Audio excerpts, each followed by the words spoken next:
imagine how Kamala would have handled that situation? She couldn't even drink a beer like a normal person. Would you like to have a beer with me so I can tell people what that's like? This was, now we asked ahead of time because I can't just be giving a drink to the Vice President of the United States, but you asked for Miller Lite. You were I'm just curious. Okay, the last time I had beer was at a baseball game with Doug. Okay, so cheers. There you go.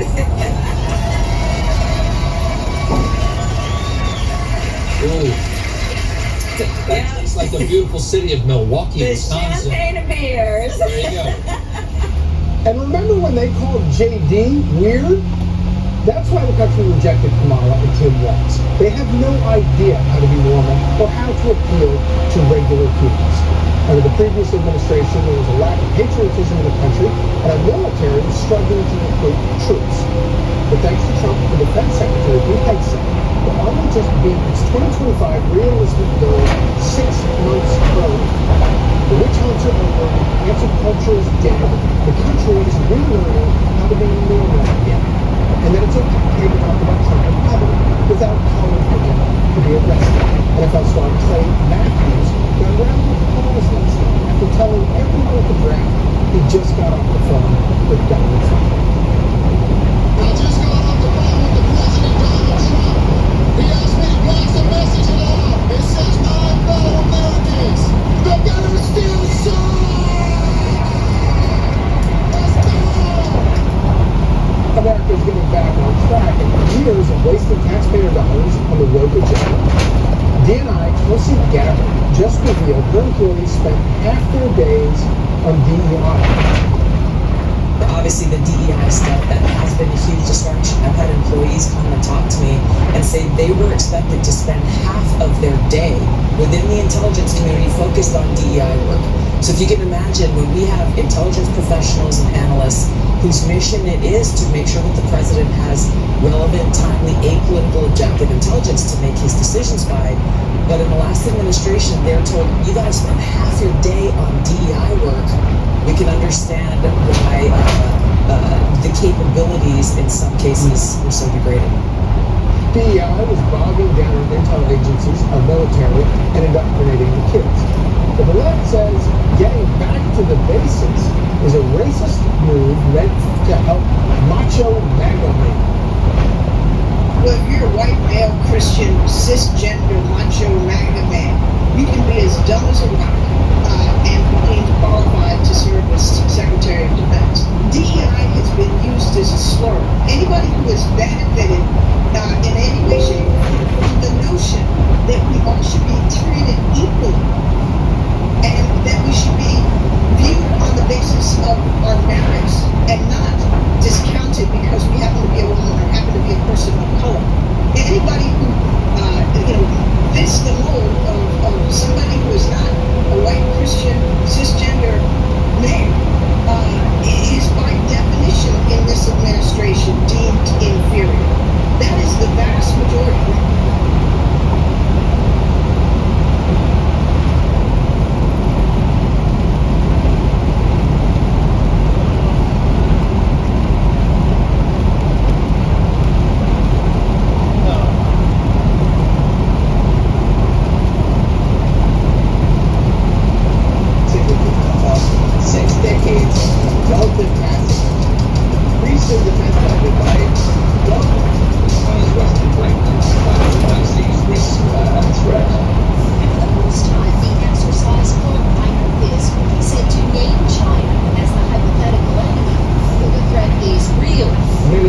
Cooperation between the two countries top of the agenda puts background tensions with China never far from the mind. Japan and the U.S. have teamed up against China in the most aggressive way possible. America and Japan stand firmly together in the face of aggressive and coercive actions by the communist.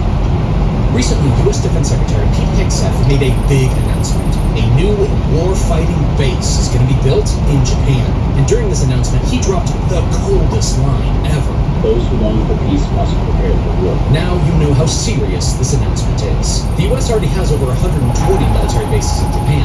So what makes this new upgrade so special? And how will it help counter rising Chinese aggression? Hegseth made 3 major announcements during his tour to Japan. First, that the US is recommitting to Japan. Second, the US will send more troops to Japan. And third, a new warfighting command will be established in Japan. While all 3 of them are bad news for China, the third one is really pissing them off the most. According to Hegseth, this joint force headquarters will help Japan and the US keep China in check and discourage it from even considering any aggressive moves in the Indo-Pacific. This is a major upgrade to the United States Forces Japan, which is the US military presence responsible for Japan's defense. Traditionally, the USFJ focused on administrative and logistical roles, but now it's been transformed into a joint operational headquarters designed to improve real-time command and response capabilities. This will help strengthen coordination between Japan and the US to counter China in the Indo-Pacific.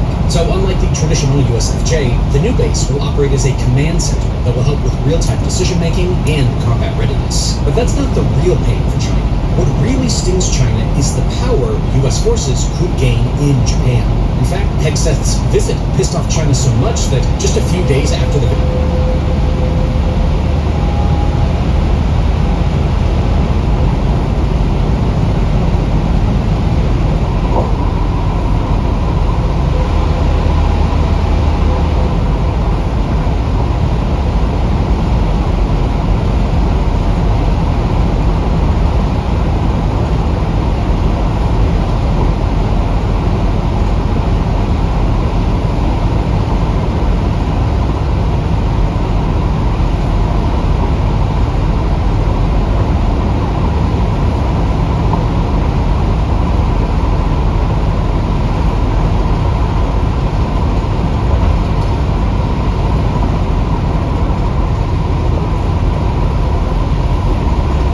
scattered over 120 military bases. By the way, Japan hosts the largest American military presence outside of the US. And all of these come under one unit, which we already saw, the USFJ. Until now, they were only training Japanese forces. They were not meant to launch attacks. But now, things might change soon. As part of this change, the US is setting up a new War Room Command in Tokyo. This move gives more operational control and is expected to give the US commander in Japan the authority to launch combat missions from Japanese bases with the help of the Japanese military. This upgraded command will be based at Yokota Air Base in Fusa, Tokyo. Instead of building something entirely new, the US is reorganizing and enhancing what already exists. But once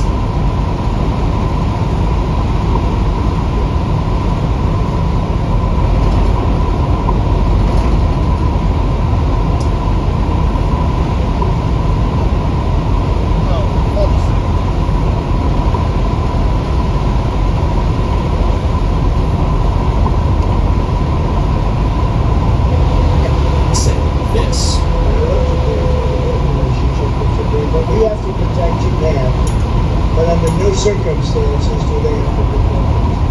Actually, it makes things feel. Trump says he loves Japan, but he's also dissatisfied with the US protecting Japan. In short, Trump loves Japan, but as a friend, if you know, you know. So why did he say this? And what was he mentioning exactly? Trump was referring to the 1960 US-Japan Security Treaty, under which the US is obligated to defend Japan. But Japan doesn't offer the same security guarantees in return. So this was a fact, but not entirely accurate. You see, Japan pays an average of 211 billion yen, or around $1.8 billion each year, for US forces stationed in the country. But this money isn't the reason why the US is protecting Japan. The actual reason is much better than you think. The reason why Trump cannot end this deal. Turns out that it was just his normal mood swings and he isn't actually ending this deal. The reality is that the US is focusing on making Japan stronger. Again, the reason isn't friendship, but geopolitics. The answer lies in Japan's growing importance as a strategic ally in the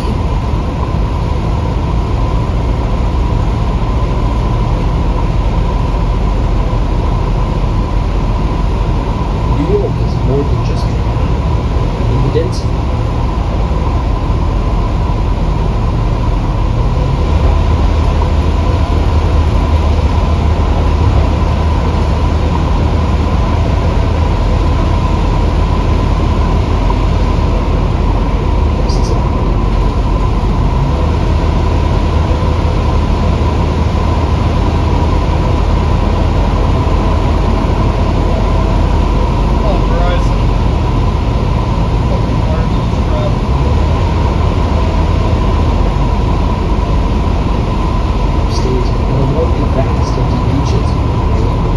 creatures that supposedly shouldn't exist, and spirits that still linger long after the bodies have returned to the earth. In this video, we're going to discuss some cryptids, tall tales, and ghost stories that litter the state of New York.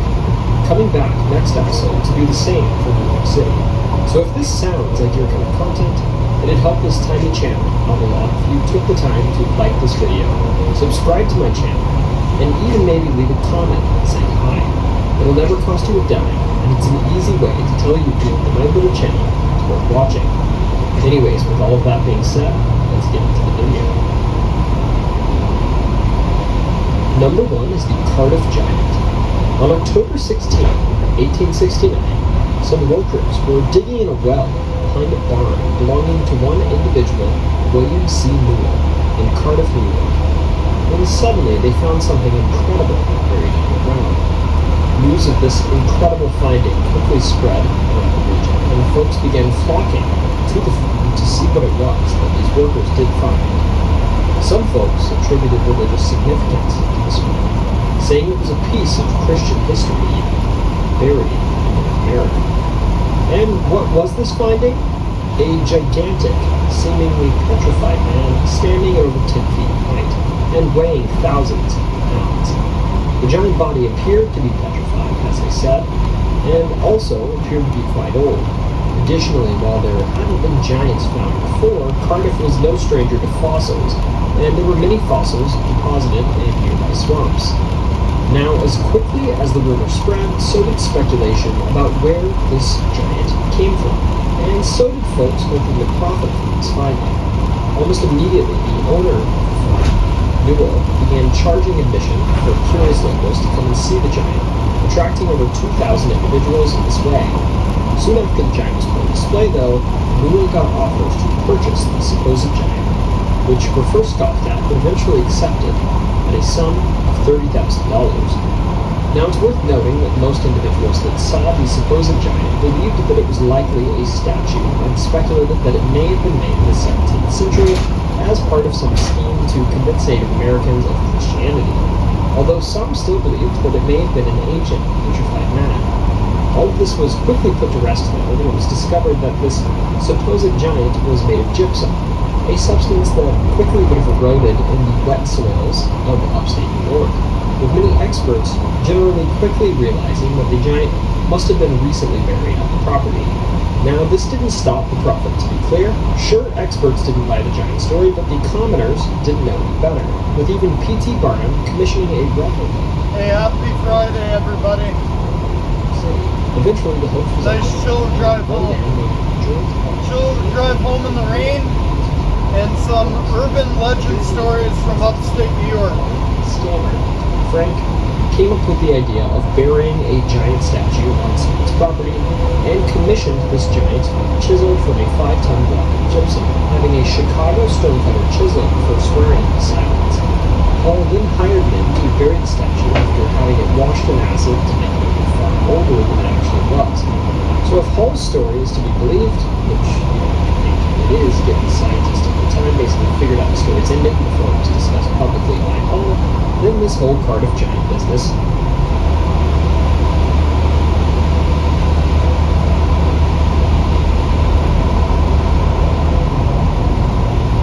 Oh my god.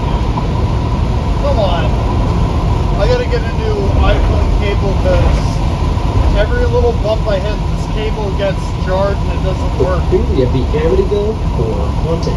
For my car In play. Long Island's New York City suburb of Amityville, on November 13th of 1974, a quiet little town experienced a saga of tragedies and horrors of seemingly otherworldly origin that would ignite not only a media franchise, but an urban legend that, to this day, has yet to be quelled. Dubbed the Horror House following the events that took place there, the setting for this event is a 3-story Dutch colonial home located at 112 Ocean Avenue in Amityville, New York. From what I can tell, though, given this property is still residential, they changed the address of the home, and for privacy reasons, I won't share that address in this video. Also, it's worth noting that this house is by no means shabby. In 2016, prior to the COVID-19 related increase in housing prices, the home sold for $850,000 to a new resident, which should put well above $1 million in today's dollars. But anyways, in 1927, when this home was built, the story goes that this property was built on top of a Native American burial ground, and one of its first few owners was also apparently a member of the Church of Satan. Though what I will say is that I couldn't find any proof of these claims. Regardless, these stories are now claimed as responsible for the events that transpired in the home. As I said, the notable events took place on November 13th of 1974, when one family member of the DeFeo family ended the lives of the rest. Ronald Joseph DeFeo, a 23-year-old member of the family, woke in the middle of the night on this evening and wandered his home, slaying his 4 siblings and parents. And then shortly after, wandered to a nearby bar where he begged for help, claiming, "You gotta help me, I think my mother and father are shot." He even speculated that a notable mob hitman was the perpetrator, but funny enough, the hitman had too good of an alibi to have this pinned on him, and eventually DeFeo was persuaded to admit that the attacks were his doing, eventually pleading insanity and spending life in prison before passing away in 2021. As you'd expect, the home didn't see any fire immediately. It took about a year for someone crazy enough to pop up to present themselves as the owner, buying the home well in market value because of the horrors that took place there. This new family moved in, and even had a Catholic priest bless the home before moving. This blessing apparently did not do the trick, as in a book written about the Amityville haunting by one J. Anson, the Amityville Horror, which was published in 1977, he recalled that the new family got a call from the Catholic priest on Christmas Eve. Who wants to go camp out at the Amityville property? Blessing, even warning them to stay away from the bedroom on the second floor, which had previously been the room of the DeFeo parents. Of course, despite this warning, this was still their home, so it's assumed that they ignored these pleas, and as a result, the Vincent Court had sent them running on January 14th, 1976. AKA, given this family moved in just before Christmas, they didn't want them home. Now, some folks do speculate this was all just a bunch of paranoia being because shortly after this, a new family did move into the home, who lived there a whole decade and experienced nothing paranormal whatsoever during that time. There's also some more dubiousness to the claims of what lived in this house and whether there's actually a haunting there in the first place. To start, the new family's priest blessing the house couldn't seem to be verified, and again, the new family continued to refute claims of paranormal happenings. Even claims of seemingly mundane things like the new family finding footprints in the snow around the house were refuted, as apparently in the time that the new family lived there had been no snow. In general, though, folks thought that, yes, a tragic attack occurred in this home, but the paranormal claims were all a haunt of human beings. Despite this, though, the children of the new family that moved in and were apparently harassed by ghosts claimed that the haunting was genuine. Although, let's be clear, these days you've probably heard the name Amityville, and I'd suspect that's because the story is mentioned in many books and movies. And who do you think is getting paid royalties here? I'll just leave it at that.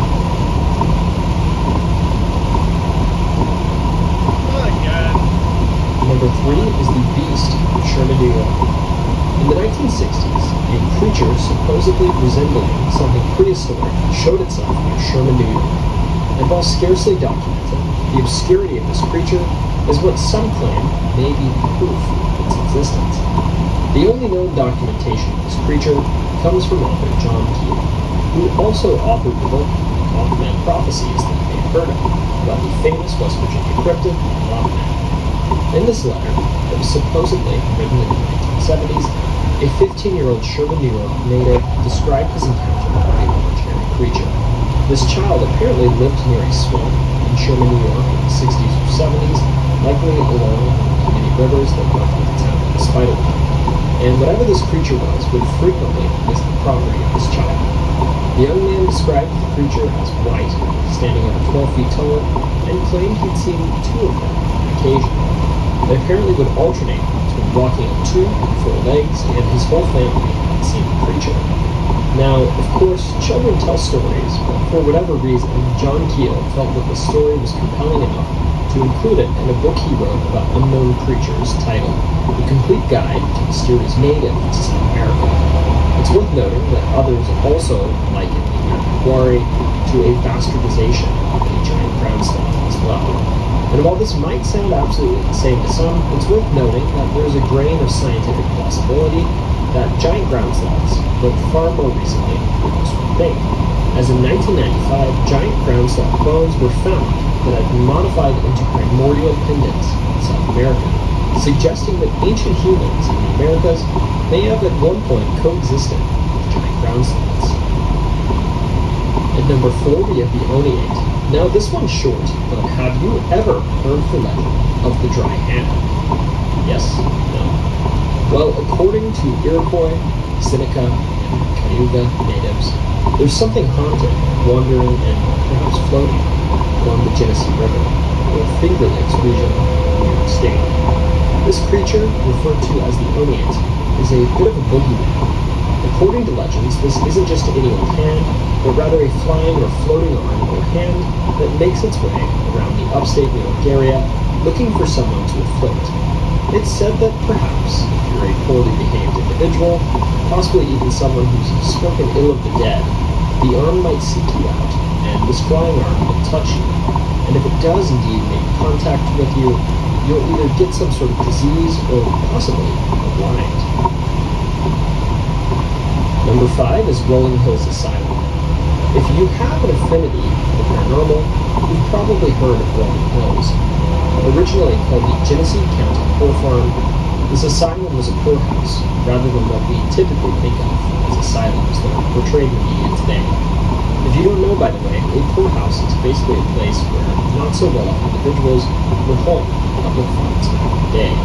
Often these were children, but also sometimes widows or disabled individuals.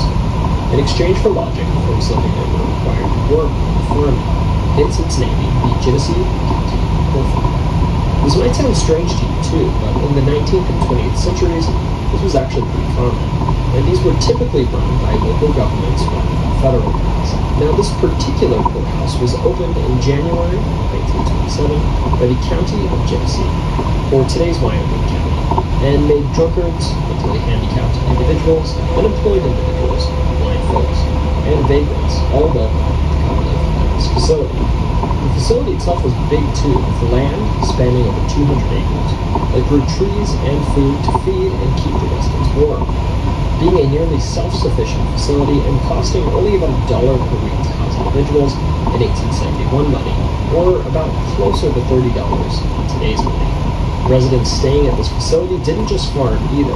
Those that were capable of working would make wares to sell on behalf of the farm, raised livestock, made and canned jams, baked bread and pastries, and even made coffins, some of which were used to bury the residents of the asylum on site with no family claims for bodies. This last case wasn't rare either, as more than 1,700 individuals were buried on site before its closing in 1974. And this in particular is what some point to as the source of the many supposed hauntings of Rolling Hills Asylum. One of these hauntings is by a man referred to as Roy, who, according to some, is 7 feet tall and resembles a notable tall patient named Roy, who did live most of his life at Rolling Hills Asylum before passing away in 1942 on the premises. This patient sadly had gigantism, deforming him and causing him to grow to his notable height. Neurologically speaking, Roy was totally normal, but because he looked strange, his family, a family of well-off bankers, left him at Rolling Hills, where he lived between the ages of 12 and 62. By all accounts, Roy is a kind spirit. In his life, he was known for being a nice person with a love for music, and modern accounts mirror this, with one in particular recounting a troublesome rat being put down right next to a giant bloody handprint pressed into the wall. Though macabre, the incident was interpreted as Roy's spirit trying to quell the rats that were scaring the stewards of Rolling Hills Asylum. Not all of the spirits here are kind-hearted, though. In particular, there was a nurse named Emmy who was supposedly quite cruel and frequently unhappy, and rumors swirled that this Emmy even dabbled in black magic. Sometimes they say you might hear cackling coming from the old infirmary, and if you do, it might be her spirit paying you a visit. There's also a spirit of an old woman named Hattie, unrelated to Nashville's Hattie B's Hot Chicken as far as I can tell, that yells hello to those who visit the asylum. As the story goes, she was blind and would frequently scream hello to get the attention of workers at the asylum. In addition to the notable guests, there's also parts of the asylum that are known for frequent shadowy figures roaming around, the morgue where folks hear disembodied voices and see large items occasionally shift, and more. Regardless of what the activity is, though, it seems like a good fraction of the old 1700 patients might still be roaming the building they used to call home. And last up, we have the Montauk Monster. On Ditch Plains Beach, over 100 miles drive from Manhattan, on July 12, 2008, a 26-year-old woman and her friends found a strange creature that had perished and washed ashore, lying on the beach. And this creature sparked speculation and controversy over what it was and whether it might be something never before seen. Now, for copyright reasons, I can't show you the creature, but it really looks bizarre, and doesn't look like anything run-of-the-mill that you might find. Certainly not on Long Island, at least. While clearly battered, it has a long tail, strange claw-like hands, and almost appears to have a beak, if you don't look too closely at it, at least. Originally, this photo was published in a newspaper, where the author posited that it could have been a turtle, or maybe a mutant created by the nearby Plum Island Animal Disease Center. Now, shortly after this photograph went in the newspaper, folks went looking for it, but, given it was on a beach, it had either washed away or been predated or something else. But in its absence, folks speculated that it might have been taken away by somebody and might even be being hidden, though these claims were denied by about everyone involved. The media frenzy only grew from here, as the website Gawker.com eventually shared the photo of the creature in an article titled "Dead Monster Washes Ashore in Montauk," creating a frenzy of speculation which cemented the Montauk Monster as a legend, even landing at a solid few minutes on the show Ancient Aliens, where folks speculated whether it was some sort of alien. Now, moving on from speculation, let's talk a bit more scientifically. As I said, initial speculation thought the creature might have been a turtle without a shell, but turtle shells are